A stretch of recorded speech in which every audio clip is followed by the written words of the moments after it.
Hello everyone, this is Jyoti and welcome to my channel. आज का ये video जो है वो ट्रिगर्स के बारे में है। मैं ट्रिगर्स को बेसिकली डिस्कस करूँगी कि आखिर ये ट्रिगर्स होते क्या हैं। और मैं आपको पहले तो ये बता दूँ कि स्पिरिचुअल अवेकनिंग में जो आ चुके हैं या फिर स्पिरिचुअल अवेकनिंग के प्रोसेस में हैं, स्पिरिचुअल अवेकनिंग से मेरा मतलब है कि जो जिनकी कुंडलिनी शक्ति ऑलरेडी जागृत हो गई है या फिर होने के प्रोसेस में है, ठीक है, वही इस वीडियो तक पहुंच पाएंगे।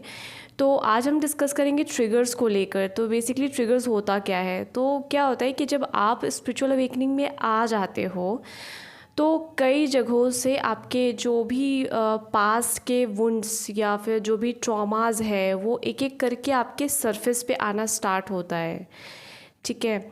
सरफेस पे जब आता है तो आप ट्रिगर हो जाते हो। कोई ऐसी बात या कोई ऐसी सिचुएशन आपके साथ घटित होती है जिससे आपका कहीं ना कहीं पास्ट में रिलेशन था और माइंड उस चीज़ को कैच करता है और पास्ट की चीज़ से रिलेट करते हुए उस वुंड को, उस घाव जो कभी आपको किसी ने हर्ट करके दे दिया था, ठीक है, वो वापस से सरफेस पे आना स्टार्ट हो जाता है। तो फिर आप अगेन आपको ऐसा फील होता है कि ये सिचुएशन या फिर ये जो सर्कमस्टांसेस है या ये जो अभी मेरे साथ अभी फिर से ये सारी घटनाएं हो रही हैं, ये अगेन रिपीट क्यों हो रही हैं। ओके, तो आपको सेम पेन आपको महसूस होने लग जाता है जो कभी आपके पास्ट में हुई थी या फिर चाइल्डहुड ट्रॉमा हो सकता है। बचपन में कोई ऐसी प्रॉब्लम में आप थे जिसमें आपको काफ़ी हर्ट मिला था किसी पर्सन से, या बीट पेरेंट्स भी हो सकते हैं। पेरेंट्स के थ्रू आपको कई सारे हर्ट्स मिले थे, ट्रॉमास मिले थे, या फिर कोई ऐसा सेक्सुअल हरासमेंट आपने झेला था बचपन में, या फिर किसी ने आपके साथ गलत करने की कोशिश की थी जिसकी वजह से आपके अंदर किसी प्रकार का हर्ट अभी भी सबकॉन्शियस माइंड में है, ठीक है। तो वो सारी चीज़ें ट्रिगर्स होना स्टार्ट हो जाती है। ये मैं स्पिरिचुअल अवेकनिंग के पॉइंट ऑफ व्यू से बात कर रही हूँ। तो जो भी इस प्रोसेस में एंटर कर चुके हैं, जो भी जिनकी भी कुंडलिनी जागृत हो गई है और वो स्पिरिचुअल अवेकनिंग में आ गए हैं और उनका ये क्वेश्चन है कि लाइक मुझे इतने ज़्यादा ट्रिगर्स क्यों आ रहे हैं, बहुत ज़्यादा ट्रिगर्स आ रहे हैं, जिसको देखो घर में या फिर फैमिली में या फिर फ्रेंड्स भी ट्रिगर कर रहे हैं मुझे, कुछ ना कुछ वो बातें ऐसा कर दे रहे हैं जो मुझे फिर से हर्ट हो जा रहा है। मेरे पेरेंट्स ऐसा कुछ मुझे कह दे रहे हैं या फिर पेरेंट्स कुछ ऐसा लाइक फैमिली में कुछ ऐसी चीज़ें हो रही हैं जिसकी वजह से आप फिर से हर्ट महसूस कर रहे हो जो पहले आप कभी किया करते थे, और आप बहुत ज़्यादा फियर के एनर्जी में आ गए हो उन हर्ट्स के कारण। क्योंकि अब आपको ऐसा फील हो सकता है कि लाइक मेरी लाइफ तो और भी ज़्यादा वर्स्ट होती जा रही है, काफ़ी ज़्यादा और टफ़ होती जा रही है और आपको कोई निकलने का रास्ता नहीं दिखाई दे रहा, ठीक है। तो जब स्पिरिचुअल अवेकनिंग के इनिशियल स्टेजेस में काफ़ी ज़्यादा ट्रिगर्स आते हैं, जैसे जैसे आप मेडिटेशन करते हो, क्या होता है कि आपके अंदर आपने ऑलरेडी सुना है या फिर अब तो कई लोगों को पता है ही कि 7 चक्रास हमारे बॉडीज़ में होते हैं। तो सभी चक्रों बेसिकली कोई चक्र नहीं होता बट एक एनर्जी सेंटर्स होते हैं जो 7 बॉडीज़ को एक साथ कंबाइन करते हैं, ठीक है। एनर्जेटिकली वो एक प्लेस होता है जो अलग अलग बॉडी के पोर्टल्स को कनेक्ट करता है। तो लेयर्स बाय लेयर्स आपके जिन जिन बॉडीज़ में जो जो चीज़ें ट्रैप्ड हो गई हैं, जो भी इमोशंस ट्रैप्ड है, जो भी थॉट्स ट्रैप्ड है, ठीक है, वो सारे रह के आपके ट्रिगर्स के माध्यम से सरफेस पे लाए जाएंगे ताकि आप उसको हील कर पाओ, ठीक है। जब आप आध्यात्मिक यात्रा में आ जाते हो, मैं यात्रा भी इसको नहीं बोलूँगी, मैं प्रोसेस बोलूँगी, ठीक है, कि जब आप स्पिरिचुअल अवेकनिंग में आए तो आपको कई सारे ट्रिगर्स इनिशियल स्टेज पे मिलते हैं। ट्रिगर्स तो वैसे आपको लाइक आगे चल के काफ़ी ज़्यादा मिलते ही रहेंगे, ऐसा नहीं है कि ट्रिगर्स एकदम फुल स्टॉप हो जाएगा, अब तो ट्रिगर्स कोई आएंगे ही नहीं। बट क्या होता है ना कि अब आप डील करना, वक्त के साथ आप डील करना सीख जाते हो, आप पिन पॉइंट कर पाते हो क्योंकि ये ट्रिगर है, मुझे इस पर रिएक्ट नहीं करना, अब मुझे इसे हील करना है। तो लेकिन क्या होता है ना कि इनिशियल स्टेज पे बहुत ज़्यादा आप उसे इमोशंस का एकदम भंवर सा, जैसा कि कोई जैसे समुद्र में लहर उठती है ना, तो इंसान डिफ्रेंशिएट नहीं कर पाता कि ये लहर मैं हूँ या फिर लहर के अंदर मैं हूँ, ठीक है। मतलब कहने का मतलब ये है मेरा कि ये जो लहरें उठ रही है, इमोशंस के जो बवंडर उठ रहे हैं आपके अंदर ना बहुत ज़्यादा, वो आप डिफ्रेंशिएट नहीं कर पाते कि ये चीज़ें मेरे साथ फिर से क्यों हो रहा है। मतलब क्या लाइफ और ज़्यादा मेरी टफ़ होने वाली है, ये स्पिरिचुअल अवेकनिंग इतनी टफ़ क्यों लग रही है। तो बेसिकली टफ़ हो नहीं गई है। क्या होता है ना कि बहुत पुराने, बहुत ओल्ड हर्ट्स जो आपके एनर्जेटिक बॉडी में ट्रैप्ड है, वो सारी चीज़ें सरफेस पे लाई जाएंगी। तो क्या होगा ना, इनिशियली आपको लगेगा कि बहुत टफ़ है, मैं हील कैसे करूँ, हीलिंग होगी कैसे। हीलिंग के लिए कुछ आपको नहीं अब करना है, सिंपली आप मेडिटेशन भी करोगे, ठीक है। यहाँ पे जो लाइफ फोर्स एनर्जी है, जो माँ कुंडलिनी है, जो आदि शक्ति है, जो दैट वो सुप्रीम पावर आप बोल सकते हो, डिवाइन बोल सकते हो, जो बोलना है बोलो, ठीक है। वो सभी अब आप मेक श्योर करेंगे कि आपके जो भी ट्रॉमाज है ना, उसको हील कैसे करवाना है। तो जब जब आपको ट्रिगर हो रहा है ना, आपको बस उसको फील कर लेना है, ठीक है। ट्रिगर्स आ रहे हैं, किसी ने कैसी कोई बात बोल दी, आप ट्रिगर हो गए, सरफेस पे आया, तो ठीक है। वो इमोशंस जो आ रहे हैं ना, उन इमोशंस को आपको फील कर लेना है। अगर रोना आ रहा है तो रो लो, ठीक है। गुस्सा आ रहा है तो ठीक है, कभी कभी आउट ऑफ कंट्रोल हो जाता है इंसान, बट वो सारे के सारे इमोशंस है जो अब आपको एक्सेप्ट करने होंगे, उसको कम्प्लीटली ओपन माइंडेड होकर आपको फिर से उन इमोशंस को आने देना है। तो वो तरीका ही है, ठीक है।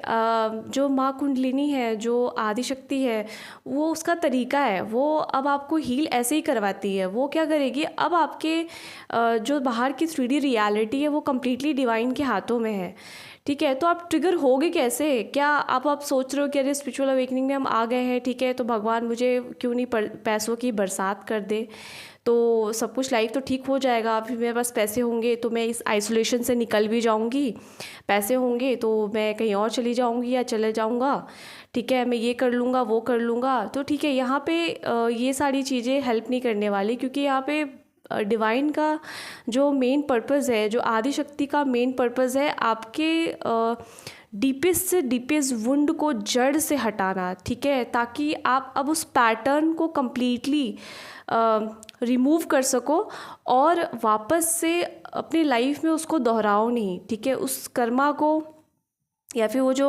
ओल्ड बिलीफ पैटर्न है, उसको आप हील करते हुए अब आगे के लेवल पे आप बढ़ सको और अपने लाइफ को और भी बेटर वर्जन में कन्वर्ट करते जाओ। तो ट्रिगर्स को हील करना क्या है, ठीक है। ट्रिगर्स सरफेस पे आ रहे हैं, यानी कि वो हील होने के लिए ही आ रहे हैं, ठीक है। आप इमोशंस फील कर रहे हो, आपको एंगर आ रहा है, आपको रोना आ रहा है, आपको जो भी इमोशंस आ रहे हैं, आप उसको आने दो, आप उसको फील करो। जितना फील करके आप उसको रिलीज़ करोगे रोने के माध्यम से, या जैसे भी आपको उसको इमोशंस को रिलीज़ होने देना है, आप देखोगे धीरे धीरे करके वो सारी चीज़ें ऑटोमेटिक ही रिमूव हो जाएंगी आपके एनर्जेटिक बॉडी से, आपके जो भी सबकॉन्शियस माइंड में वो बैठी हुई थी, ठीक है। तो ट्रिगर्स बेसिकली आपको हेल्प कर रहे हैं असेंड करने के लिए। ऐसा नहीं है कि ट्रिगर्स आ रहे हैं, अब ट्रिगर्स आना नहीं चाहिए, ट्रिगर्स नहीं आएगा तभी मैं बैलेंस में हूँ। ये पूरा प्रोसेस बैलेंस का, ऐसा नहीं होता कि आप हर समय 24/7 आप बैलेंस में ही रहोगे, ठीक है। रियलिटी ऐसी नहीं है। बैलेंस में आने के लिए ही और मैं एक बात ये भी यहाँ पे बता देना चाहती हूँ कि जो लोग बोलते हैं कि आपको बैलेंस में रहना है, बैलेंस में रहना है, यहाँ पे कोई भी बैलेंस में रहने का कोई ऐसा वो नहीं है कि आप हर समय बैलेंस में ही रह पाओगे, 365 डेज़ आप बैलेंस में ही बने रहो। ये पूरा प्रोसेस ही है कि पहले आपके अंदर वो जो भी वुंड्स है, पुराने घाव है, उसको सरफेस पे लाया जाएगा। जो भी ट्रॉमा है, चाइल्डहुड ट्रॉमा है, ठीक है, पेरेंट्स की वजह से मिला, नार्सिसिस्टिक पेरेंट्स के थ्रू आपको मिला, या फिर आपके फ्रेंड्स ने दिया, या फिर आप ऐसे प्रीवियस रिलेशनशिप में थे जो बहुत ज़्यादा टॉक्सिक था, ठीक है, उस टॉक्सिक रिलेशनशिप की वजह से अब अगर कोई हर्ट आपको मिल रहा है फिर से, तो डरने वाली बात नहीं है। और इनिशियल स्टेज पे ऐसा लगेगा कि लाइफ तो बिल्कुल और भी बहुत ज़्यादा हार्ड होती दिखाई दे रही है। हार्ड नहीं हो रही है, क्योंकि इनिशियल स्टेज पे हो ना आप, तो ट्रिगर्स काफ़ी ज़्यादा आपको लोगों से मिलेंगे। क्योंकि अब क्या करना है ना कि एक एक पर्सन जो मतलब पुराने जो पर्सन होंगे, जो अभी आपने कनेक्ट नहीं किए थे, वो भी आप उठ के आपके लाइफ में आने लग जाएंगे। जिससे भी कुछ भी लेना देना होगा ना, उन सबसे आपके जो कार्मिक कॉर्ड्स है वो सारे आपके रिलीज़ करवा दिए जाएंगे। तो ऐसा कोई टिपिकली कोई मेथड नहीं है, हर किसी का यूनिक रास्ता है कि हर किसी को किसी गुरु को ढूंढना पड़ेगा, कोई गुरु मिलेगा तभी आपको आपको एक पाथवे मिलेगा। यहाँ पे पूरी तरीके से माँ कुंडलिनी मेक श्योर करती है कि आपको किस रास्ते से लेके जाना है। हर किसी का पाथ अलग होता है, हर किसी का रास्ता अलग होता है। इसी वजह से कहा जाता है कि आपको सरेंडर मोड में रहना है। जब आप सरेंडर मोड में रहते हो, आप एक्सेप्ट करते हो, कितना भी बुरा सिचुएशन बाहर की रियलिटी में दिख रहा हो, ट्रस्ट मी वो रियल नहीं होता, क्योंकि अब कम्प्लीटली डिवाइन के हाथों में वो रियलिटी ऐसी क्रिएट की जा रही है ताकि आप ट्रिगर हो। आपको ट्रिगर करा के आपकी हीलिंग कराई जाएगी। ओके, तो उसी तरीके से आपके सारे डीपेस्ट वुंड बाहर आएंगे और उसके बाद धीरे धीरे करके रियलिटी चेंज होना स्टार्ट होती है। जब वो सारे एक, जैसे कि आपने क्या होता है ना कि जब ट्रिगर होता है ना, तो कई सारे साइकिल्स में आपके जो भी वुंड्स हैं वो एक एक करके आपको हील कराए जाते हैं। तो साइकिल्स का मतलब क्या है, जैसे कि हमारा एक एग्ज़ाम होता है, फाइनल एग्ज़ाम होता है। फाइनल एग्ज़ाम से पहले फॉर एग्ज़ाम्पल आप क्लास 5th में हो तो उसमें भी फाइनल एग्ज़ाम होता है, 6th क्लास में भी फाइनल एग्ज़ाम होता है। तो फाइनल एग्ज़ाम से पहले कई सारे 2-3 टेस्ट होते हैं, फिर उसके बाद एक सेमी फाइनल एग्ज़ाम होता है, then final exam, for example मैं बोल रही हूँ। ठीक है, उसी तरीके से कई सारे यूनिट टेस्ट आपसे लिए जाएंगे। टेस्ट की तरह छोटे छोटे आपके साइकिल्स होंगे, उस साइकिल्स में आपको ये सीखना है, आपको ये ट्रॉमा रिलीज़ करनी है। उसके बाद आपको एक लेसन मिलेगा, आपको खुद वो लेसन्स डाउनलोड हो जाते हैं कि ओके, जैसे ही वो ट्रॉमा रिलीज़ होता है आपको एक विजडम डाउनलोड हो जाएगा कि ओके मैं ये गलत कर रहा था या ये गलत कर रही थी, जो मेरा अभी हील हुआ है। अब उसके बाद वो साइकिल रिपीट नहीं होती। अगर फिर से वो साइकिल रिपीट हो रही है, इसका मतलब यही है कि अभी थोड़ा सा सिलेबस आपने कवर किया, अब नेक्स्ट टेस्ट में आपका दूसरे टाइप का सिलेबस अब कवर होगा। उसके बाद फाइनल एक एग्ज़ाम होता है, फिर एक फाइनल साइकिल होगी जिसमें कि वो कम्प्लीटली वो जो पैटर्न था, एक ओल्ड बिलीफ पैटर्न, सपोज़ आप कर लो कि आप अपने पेरेंट्स से ही कभी भी आपने जो आपका सच है आपने कभी एक्सप्रेस किया ही नहीं, ठीक है। या फिर फॉर एग्ज़ाम्पल लड़कियों के अगर मैं पर्सपेक्टिव से बोलूँ कि उनके साथ कई बार होता है ना कि उनके सबकॉन्शियस माइंड में बचपन से ये ओल्ड बिलीफ डाल दी जाती है कि आप तो बड़े होके शादी ही करोगे, ठीक है। हर कोई आपको अलग अलग डायरेक्शन से, चाहे कोई भी आपको मिलती है या कोई भी आंटी मिलती है, कोई भी लेडी मिलती है, तो आपको एक ही बात बोल रही होती है, आप तो दूसरे घर जाओगे, आप तो दूसरे घर जाओगे, ठीक है। तो जब सही समय आता है, मतलब जब एक कम्प्लीटली ग्रोन अप चाइल्ड हो जाता है, एक जो बच्चा कम्प्लीटली, एक जो लड़की है वो एक अपने रियल एज में आ जाती है, 21 या फिर या 25 या 26 जो भी कह लो, जिसमें कि उसको अब उसके पेरेंट्स को लग रहा होता है कि अब शादी कर देनी चाहिए, तो वहाँ पे वो अपनी बात कह नहीं पाती है, ठीक है। तो वहाँ भी आपको ट्रिगर हो सकता है, वहाँ भी ट्रिगर कराया जाएगा आपके अपने फैमिली मेम्बर से या फिर किसी से भी झगड़े हो सकता है। मतलब झगड़े में नहीं बोल रही, बट हाँ ट्रिगर्स होगा। तो कहीं ना कहीं ट्रिगर का मतलब ये नहीं होता हर बार कि अब आप मेडिटेशन में बैठ गए और अब बस हील हो रही है, हील हो जाएगी। ट्रिगर का मतलब ये है ना कि आप जो चीज़ें अभी तक किए नहीं हो, अब उसको आप बोलो। अपना थ्रोट चक्र ब्लॉक है, आपने कभी खुद को एक्सप्रेस नहीं किया, आप वहाँ पे बोलो। अगर जैसी भी सर्कमस्टांस में हो आप, उसके अकॉर्डिंग आपको बोलने को कहा जाएगा या फिर आपको रिलीज़ कराने को कहा जाएगा। तो ये कम्प्लीटली डिपेंड करता है किस सिचुएशन में हो आप, ठीक है। तो जो आपने कभी स्टैंड नहीं लिया अपने खुद का, वो आप स्टैंड लेना सीखोगे कि नहीं मुझे शादी नहीं करनी, मेरी एज चाहे कितनी भी हो, ये मेरी मर्जी पे डिपेंड करता है, ठीक है। तो वहाँ पे आप अपना एक्सप्रेस करते हो, जैसे एक्सप्रेस करते हो आपका थ्रोट चक्र में हीलिंग होना स्टार्ट हो जाती है।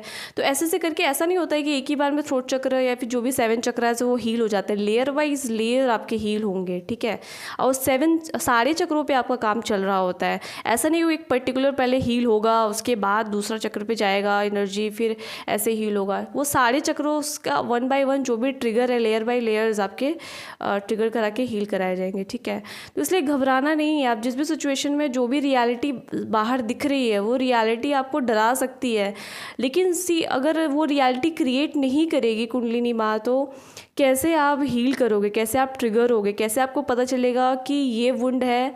क्योंकि जनरली तो इंसान को पता ही नहीं होता ना कि उसके सबकॉन्शियस माइंड में कौन से ओल्ड बिलीफ पैटर्न अभी पड़े हुए हैं। तो जैसे जैसे आप सरेंडर मोड में जाओगे, ठीक है, सबका यूनिक पाथ है, तो मैं ये नहीं कह रही कि एक पर्टिकुलर ही मेथड से आप उस चीज़ को कर पाओगे, ठीक है। तो आप जितना सरेंडर रहोगे, जितना ज़्यादा खुद को ओपन रखोगे, जो भी आपके सामने एक रियलिटी क्रिएट होती दिखाई दे रही है, उसको पूरी तरीके अवेयरनेस के साथ आप उसको ऑब्ज़र्व करोगे, तो आपको समझ में आएगा ये भी एक ट्रिगर है, ये भी मेरा पास्ट ट्रॉमा है जो फिर से बेसिकली मैं ये बोलूँ तो चीज़ें फिर से रिवर्स जाती है, ठीक है। अब आपकी लाइफ वर्स्ट की तरफ नहीं, रिवर्स की तरफ जा रही है। जो जो ट्रॉमाज आपके अंदर पड़े हुए हैं उसको फिर से सरफेस पे लाने के लिए वो सारे पैटर्न्स को वापस से रिपीट किया जाता है। बट वो जो रियलिटी होती है वो एक्चुअल में परमानेंट नहीं होती है, वो टेम्पररी होती है, ताकि आप ट्रिगर हो जाओ और आपका ओल्ड जो भी वुंड्स है आपके अंदर वो सरफेस पे आए और हील हो जाए। और हील होने के लिए क्या, आप बस सरेंडर हो, वो ट्रिगर हुआ यानी कि हील होगा, अब धीरे धीरे वो हील होगा। आप एकदम पेशेंस, इसलिए कहते हैं पेशेंस आप रखोगे तो वो चीज़ें ऑटोमेटिक रिलीज़ होंगी, ठीक है। यहाँ पे आप बहुत ज़्यादा घबराओगे या फिर बहुत ज़्यादा पैनिक होगे कि ये कैसे रिलीज़ होगा, कैसे रिलीज़ होगा, वो रिलीज़ होने के लिए ट्रिगर आ रहा है, ओके। सो इस वीडियो में आज हमने ट्रिगर्स के बारे में डिस्कस किया और उसको हील कैसे करना है। हील कैसे करना है वो मैंने आपको बता दिया, आप बस ऑब्जर्व करो, ठीक है। मेडिटेशन आप कर रहे हो, आप कोई भी प्रैक्टिस आपको नहीं आता, अगर आप मेडिटेशन बस आप करते रहो, बिकॉज इनिशियली तो आपको मेडिटेशन करना ही होगा, ठीक है। मेडिटेशन जितना करोगे उतना ज़्यादा अवेयरनेस आपकी बढ़ेगी, उतना ज़्यादा आप कनेक्ट कर पाओगे उस डिवाइन सोर्स से, और आपको खुद गाइडेंस आएगी, आपको खुद बताया जाएगा आपको क्या करना है। आपको अपने माइंड को यहाँ पे ईगो माइंड से ऑपरेट नहीं करना है। क्यों मैं बोल रही हूँ माइंड यहाँ पे नहीं लगाना, क्योंकि अल्टीमेटली वो जो माइंड में जो भी चीज़ें आपकी पड़ी हैं, जो भी आपके थॉट्स, सोचने का जो पैटर्न है, वो अल्टीमेटली वो ओल्ड पैटर्न से ही आ रहा है, ठीक है। तो आप कितना भी सोचोगे कि इस तरीके से जल्दी से हो जाए हील या फिर रियलिटी मेरी चेंज क्यों नहीं हो रही है, तो यहाँ पे परेशान होने वाली बात नहीं है। आप जितना सरेंडर रहोगे उतनी चीज़ें आपके लिए ईजी हो जाती है, बहुत आसान हो जाती है, बहुत ही स्मूथ हो जाती है। सो आई होप कि आपको मेरी वीडियो से कुछ हेल्प मिली हो। हेल्प मिली है तो आप प्लीज़ लाइक कर देना और चैनल को सब्सक्राइब कर लेना, ताकि मैं आगे जो भी वीडियोस लेके आ रही हूँ आप उस पर वापस से कनेक्ट कर पाएँ। And thank you so much. मैं मिलती हूँ नेक्स्ट वीडियो पे।